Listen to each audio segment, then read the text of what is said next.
Assalamualaikum warahmatullahi wabarakatuh. Alhamdulillah wassalatu wassalamu ala sayyidina Rasulillah Sayyidina Muhammad bin Abdullah wa ala alihi wa sahbihi wa mawalah, ma ba'du. Kita bersyukur kepada Allah Subhanahu wa taala pada malam hari ini, malam 12 Rabiul Awal, malam kelahiran Nabi Muhammad sallallahu alaihi wasallam. Kita berkumpul di tempat ini, Istana Kepresidenan di Bogor. Kita doakan Bapak Presiden Republik Indonesia, Bapak Insinyur Haji Joko Widodo, insyaallah diberikan kesehatan, afiah. Begitu juga segenap para petinggi negara, lembaga tinggi negara, para menteri, para perwakilan negara-negara asing, para duta besar, dan semua para hadirin, para hadirat, dan adik-adik kita, anak-anak yatim yang hadir tengah-tengah kita di sini. Masya Allah, mereka mendapatkan tempat duduk di depan. Masya Allah, di depan dari duta besar, di depan daripada pejabat-pejabat tinggi negara. Mengapa? Dimuliakan anak yatim semata-mata karena mereka mengingatkan kita kepada Nabi Muhammad. Rasulullah SAW terlahir ke alam dunia ini dalam keadaan yatim. Ayahnya telah meninggal dunia, sallallahu alaihi wasallam. Sehingga karena setiap kita melihat anak yatim mengingatkan kita akan yatim yang paling mulia di alam semesta, Nabi besar Muhammad sallallahu alaihi wasallam, yang mana Rasulullah datang membawa rahmat dan kasih sayang kepada anak-anak yatim, kepada janda-janda yang lemah, kepada fakir miskin, kepada semua orang, didasari dengan rahmat dan kasih sayang. Sehingga Allah Subhanahu wa taala saat memberikan misi kepada Nabi Muhammad, misinya misi rahmat.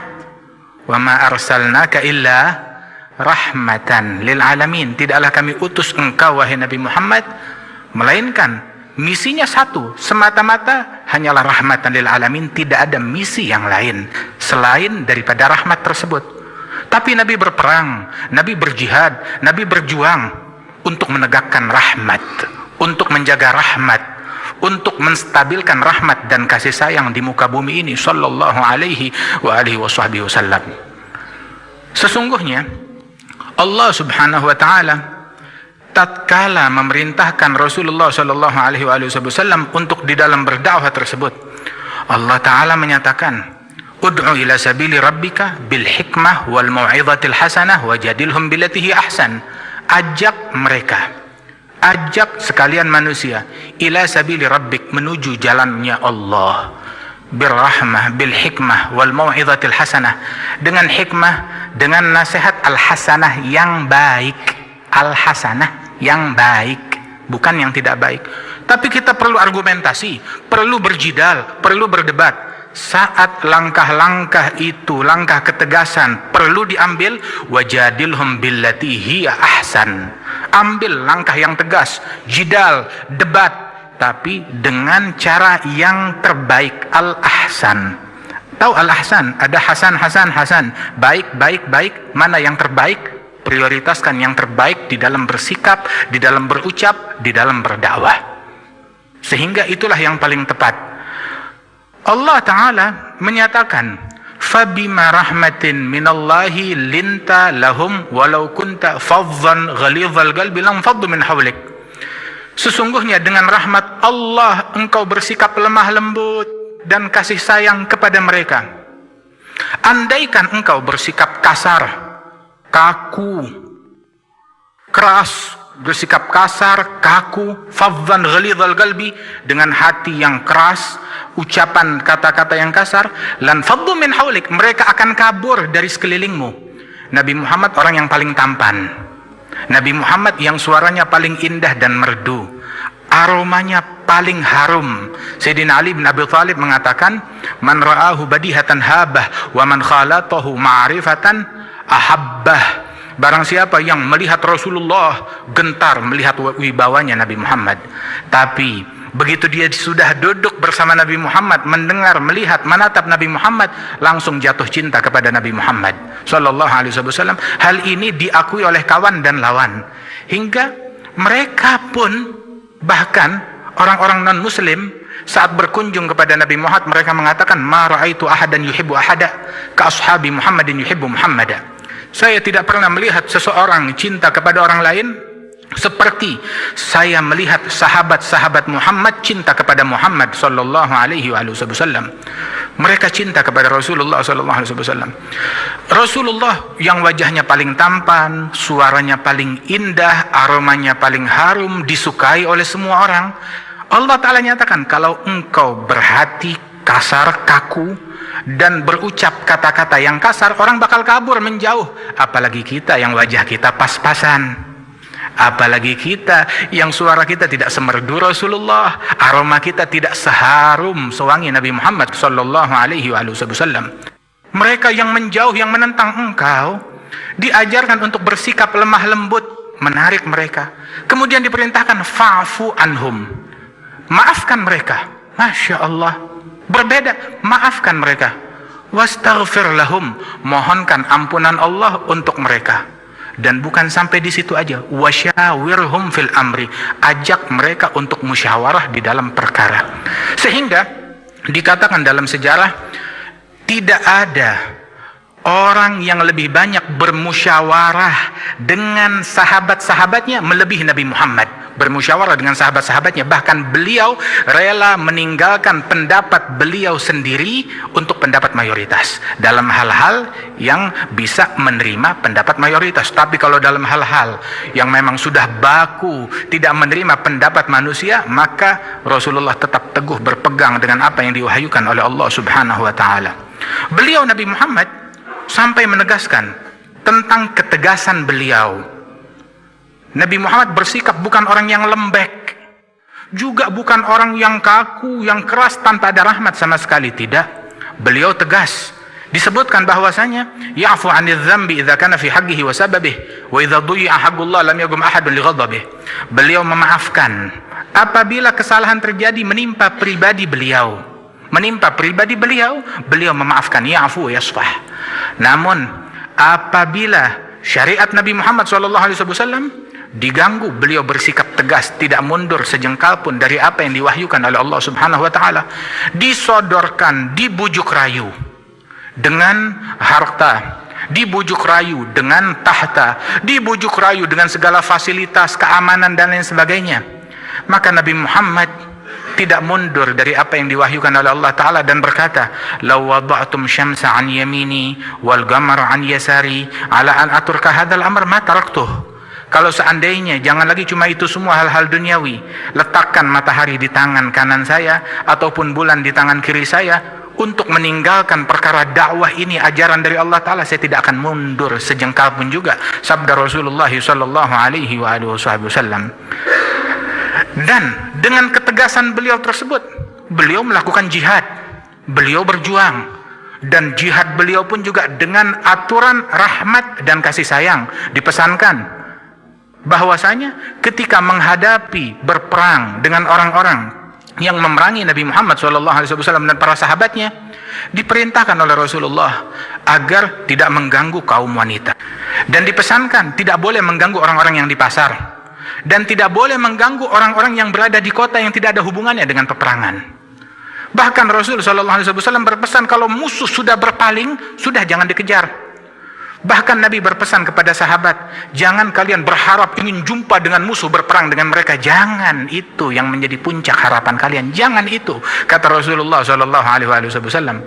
Berpesan kepada Sayyidina Ali bin Abi Thalib tatkala memimpin sebagai panglima peperangan, apa yang saya lakukan ya Rasulullah apabila saya telah tiba di medan perang? Nabi bilang, ud'uhum ila Islam, ajak mereka ke dalam agama Islam. Ini sudah berperang, berhari-hari berperang, dipimpin oleh panglima yang baru Sayyidina Ali bin Abi Thalib. Lanjut perang lagi, dibilang tunggu dulu, tawarkan mereka akan ajaran Islam hingga mereka berhenti memerangi kita. Kemudian Rasul berpesan, wallahi la ayyahdiyallahu bika rajulan wahidan khairun laka min humrin na'am. Demi Allah, Engkau mengajak satu orang ke jalan hidayat lebih baik daripada engkau bawakan aku rampasan perang, harta yang banyak, ataupun kekuasaan dari sebuah negeri. Bukan itu yang saya cari, tapi saya ingin semua orang dapat hidayat, kata Rasulullah Shallallahu Alaihi Wasallam. Di dalam medan pertempuran, tatkala berjihad, banyak sahabat terbunuh, terluka. Datang laporan kepada Nabi Muhammad, teman-teman kita banyak yang terluka, sumpahi mereka, kutuk orang-orang yang memerangi kita. Nabi menjawab, dalam situasi perang, ma bu'istu la'anan wala sabbabah. Saya diutus oleh Allah bukan sebagai tukang caci maki, bukan sebagai tukang laknat. Itu bukan saya. Habis, ini kita lagi perang. Innama bu'istu rahmatan lil alamin. Aku, walaupun perang atau aku diutus oleh Allah untuk rahmat kasih sayang bagi alam semesta ini. Sallallahu alaihi wasallam. Ada satu sahabat, dia minum minuman keras, kemudian dihukum. Setelah dihukum, terulang kejadian, dihukum lagi dengan hukum yang berlaku sampai 3 kali, dihukum lagi, tertangkap, dihukum. Beberapa sahabat yang lain kecewa dan marah. Ini orang dihukum berkali-kali, dia tidak jerah. Orang ini pantas untuk dilaknat, semoga dilaknat oleh Allah. Maka Nabi mendengar ucapan tersebut, Nabi marah. Nabi menegur orang ini, la takun lisyaitan aunan ala akhik. Jangan kamu membantu syaitan di dalam membuat saudaramu makin jauh dari Allah Subhanahu wa taala. Dia dikuasai oleh nafsunya, terkena minuman keras. Jangan kamu membuat dia makin hanyut, makin ikut dengan syaitan, tarik ke dia. Nabi berpesan, unsur akhaka zaliman atau mazluman, bantu saudaramu baik dia dalam keadaan zalim, jahat, ataupun mazlum, terzalimi, dijahati, bela dia. Sahabat bilang, kami membela saudara kami kalau dia dijahati, dizalimi, ditindas. Tapi kalau dia menindas, dia menjahati, dia zalim, belanya bagaimana? Nabi bilang, dengan mencegah dia daripada kejahatan tersebut. Itu yang dipesankan oleh Rasulullah Sallallahu Alaihi Wasallam. Sehingga Nabi bilang, jangan engkau maki dia. Sesungguhnya dia tetap cinta kepada Allah dan Rasulnya. Artinya, tidak melulu orang yang berbuat jahat hanya ada kejahatan pada dirinya tanpa ada nilai kebaikan sama sekali. Bukan. Tidak bijaksana pikiran semacam ini. Tidak semua orang yang jahat berarti 100% jahat. Tidak. Tapi pasti ada nilai kebaikan yang ada pada diri orang tersebut. Ada satu orang datang kepada Rasulullah di tengah majelis. Ya Rasulullah, saya minta izin. Izin apa? Izinkan saya mau jalankan semua syariat Islam. Cuma saya izin satu. Izinkan saya untuk berzina. Ini kalau di majelis kita ada orang macam begitu, tengah-tengah majelis agama, tahu-tahu bilang saya izin berzina. Apa yang terjadi? Mungkin kita pukuli, atau kita marah, kita maki, kurang ajar, tidak menghargai majelis. Tidak. Nabi malah mengatakan, kemari, mendekatlah. Didekatkan orang tersebut, sampai betul-betul dekat di hadapan Nabi Muhammad. Nabi bertanya, apakah engkau rela seseorang berzina dengan ibumu? Dia bilang, saya tidak rela, kurang ajar itu. Apa engkau rela ada orang berzina dengan istrimu, atau anak perempuanmu, atau adik perempuanmu? Disebutkan keluarga perempuan yang satu persatu, dan dia berkata, saya tidak rela. Nah begitu juga, kalau engkau ingin berzina, bukankah wanita yang engkau ajak berzina, mungkin dia itu ibunya seseorang, anaknya seseorang, istrinya seseorang, keluarganya seseorang. Sebagaimana engkau tidak rela, mereka pun juga tidak rela. Maka masuk ke akal orang tersebut. Dia bilang, betul ya Rasulullah, sekarang saya taubat. Tapi didikan Nabi belum selesai sampai di situ. Nabi bilang, mendekatlah lagi. Sampai betul-betul dekat di hadapan Rasul. Rasulullah meletakkan telapak tangan beliau di dada orang itu. Itu orang berkata, wallahi, demi Allah, tidaklah Nabi Muhammad mengangkat telapak tangannya dari dadaku, melainkan tidak ada kejahatan yang lebih aku benci daripada perbuatan zina. Hilang, luntur kecintaan kepada perzinaan dari dalam hatiku ini, berkat doanya Rasulullah sallallahu alaihi wasallam. Wahakala Nabi sallallahu alaihi wasallam, waktu ada seorang wanita, dia mengaku, ya Rasulullah, saya berbuat zina, tolong hukum saya. Maka Nabi berkata, kamu hamil, ya tunggu sampai hamilmu selesai. Sudah selesai melahirkan, dia datang kepada Rasulullah, ya Rasulullah, sudah selesai kehamilanku, susui sampai 2 tahun. Sudah selesai menyusui, ya Rasulullah, sekarang tolong dirikan hukum Allah kepadaku. Didirikan hukum Allah. Saat didirikan hukum Allah, ada beberapa orang berkata, orang ini, wanita ini bagaikan seekor anjing yang dihukum. Nabi marah, menegur, tahu apa engkau? Saat ini dia sedang berenang di sungai surganya Allah Subhanahu wa ta'ala. Siapa gerangan yang lebih hebat dari dia yang menyerahkan nyawanya untuk menjalankan aturan dan hukuman dari Allah Subhanahu wa taala. Nabi tetap melarang sahabat untuk mencaci walaupun dia itu orang yang maksiat. Mungkin dia sudah bertaubat kepada Allah Subhanahu wa taala. Nabi berpesan di dalam hadis beliau, sekarang ini akan datang Ikrimah bin Abi Jahal.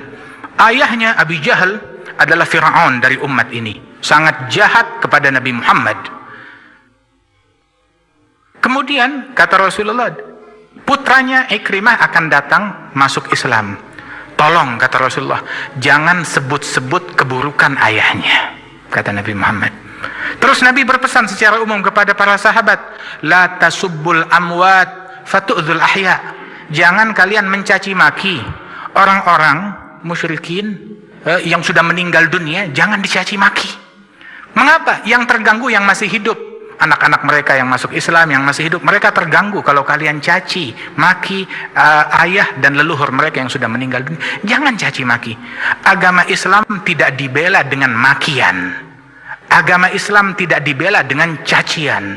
Agama Islam berjaya di bumi Indonesia ini, di semua tempat di seluruh penjuru dunia, dengan rahmat, dengan kasih sayang, dengan kegigihan, dengan kesungguhan di dalam mengemban dakwah dan ajaran Nabi besar Muhammad sallallahu alaihi wasallam. Tapi kita diperintahkan amar ma'ruf nahi mungkar, betul. Amar ma'ruf mengajak, memerintahkan manusia kepada kebaikan dengan cara baik-baik. Nahi mungkar, mencegah manusia dari kemungkaran juga dengan cara yang ma'ruf, dengan cara yang baik. Bukan kita amar ma'ruf dengan cara yang mungkar, atau nahi mungkar dengan cara yang mungkar. Jadi dua mungkar sekarang yang perlu dirubah. Tapi kita amar ma'ruf dengan cara yang ma'ruf, nahi mungkar dengan cara yang mungkar. Kita dakwah, menjalankan ajaran Nabi. Siapa yang kita contoh? Nabi Muhammad. Qul hadhihi sabili, katakan wahai Muhammad, ini jalanku, ini jalannya Rasulullah, caranya Nabi, metodenya Nabi. Apa jalannya Nabi, kita ikuti. Nabi dalam amar ma'ruf nahi mungkar tidak pernah mencaci, tidak pernah memaki, tidak pernah menghakimi apa yang ada di dalam hati orang lain, atau menganggap orang ini jahat selama-lamanya, sial selama-lamanya di neraka. Tidak, sallallahu alaihi wasallam. Bahkan selama 23 tahun berdakwah, diuji, diteror, ditindas, diganggu, diboikot, diperangi, beliau Nabi Muhammad tidak mengeluarkan kata-kata yang kotor, bahkan tidak pernah menyumpahi kecuali kepada individu-individu tertentu yang disebutkan, yang mana Rasulullah tidak menyumpahi mereka, melainkan sudah terbukti kalau mereka itu min ahlin nar dengan mata pandangan wahyu dari Allah Subhanahu wa taala. Lain daripada itu tidak disumpahi oleh Rasulullah sallallahu alaihi wasallam.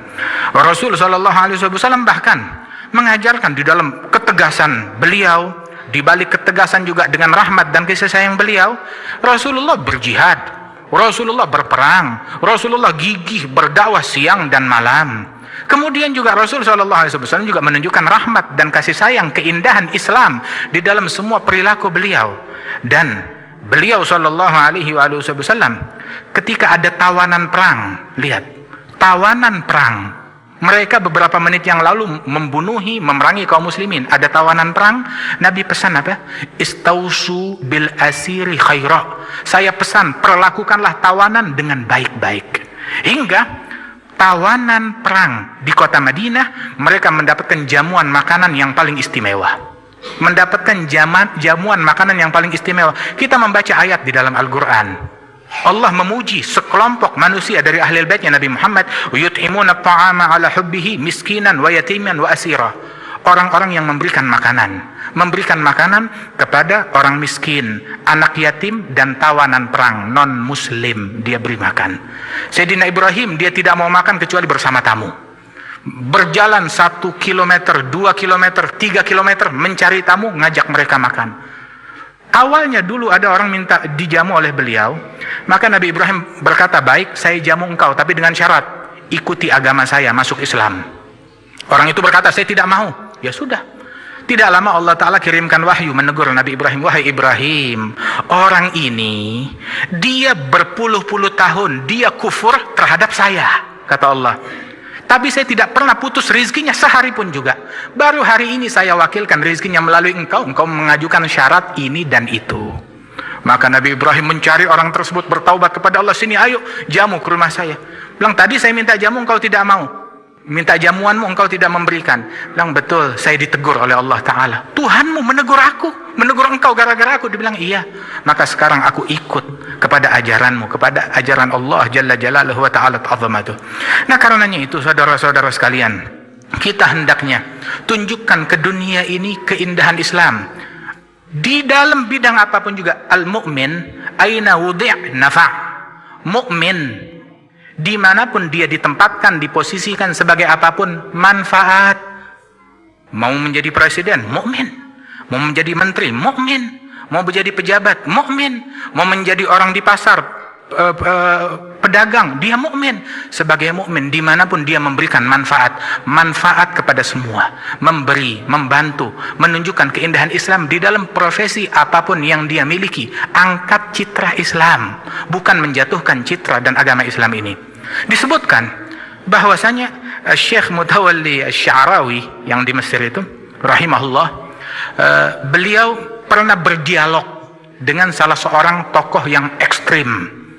Begitu, yang mana orang ini kalau ada yang tidak sependapat dengan dia atau beda aliran, beda agama, dia ledakkan, dibunuh, diledakkan. Berdialog, argumentasi. Kemudian Sya'rawi bertanya, saya mau tanya, kamu ketika membunuhi orang-orang yang tidak sejalan dengan engkau, orang-orang yang beda agama dengan engkau, kamu bom mereka, iya. Mereka mati, masuk surga atau neraka? Dijawab, ya masuk neraka. Oh iya. Pertanyaan kedua, tujuan syaitan memasukkan manusia ke dalam surga atau neraka? Dijawab, syaitan tujuannya memasukkan manusia ke dalam neraka sebanyak mungkin. Ya kalau begitu kamu dengan syaitan sama. Satu tujuan, satu misi. Mungkin kamu lebih hebat dari syaitan. Syaitan untuk memasukkan orang ke dalam neraka perlu proses. Itu orang sholat panjang lebar bertahun-tahun, begitu dibikin tidak ikhlas, dibikin riya, dibikin ujub, dibikin makan yang tidak baik, hingga akhir hayatnya masuk neraka. Perlu proses panjang lebar, tapi ini dia lebih hebat, lebih pinter. Sekilas langsung memasukkan orang ke dalam api neraka, tidak. Nabi Muhammad diutus untuk mengevakuasi manusia sebanyak mungkin dari neraka ke dalam surganya Allah Subhanahu wa Ta'ala. Lemah lembut dalam segala hal. Ada satu orang, ini terakhir, satu orang berkata kepada Khalifah Harun Ar-Rasyid. Khalifah Harun Ar-Rasyid bilang, wahai Harun Ar-Rasyid, wahai Khalifah, wahai Sultan, saya mau memberikan nasihat kepada Sultan, tapi terima, maaf, nasihat saya kasar, terima.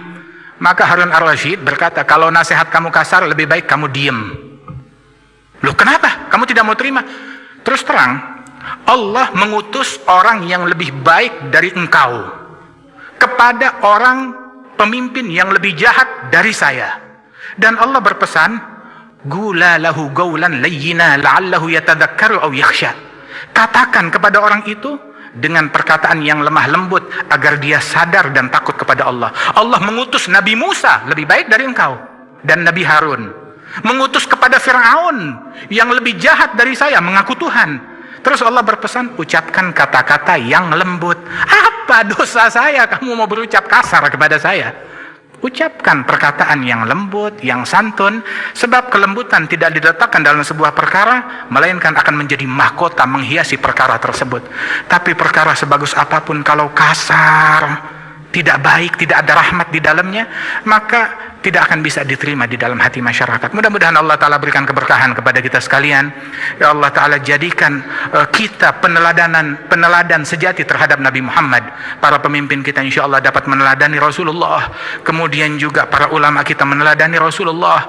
Para bangsa, para masyarakat kita semuanya meneladani Rasulullah Sallallahu Alaihi Wasallam. Keluarga kita semuanya meneladani Nabi Muhammad Sallallahu Alaihi Wasallam. Solusinya satu, solusinya Nabi Muhammad Sallallahu Alaihi Wasallam.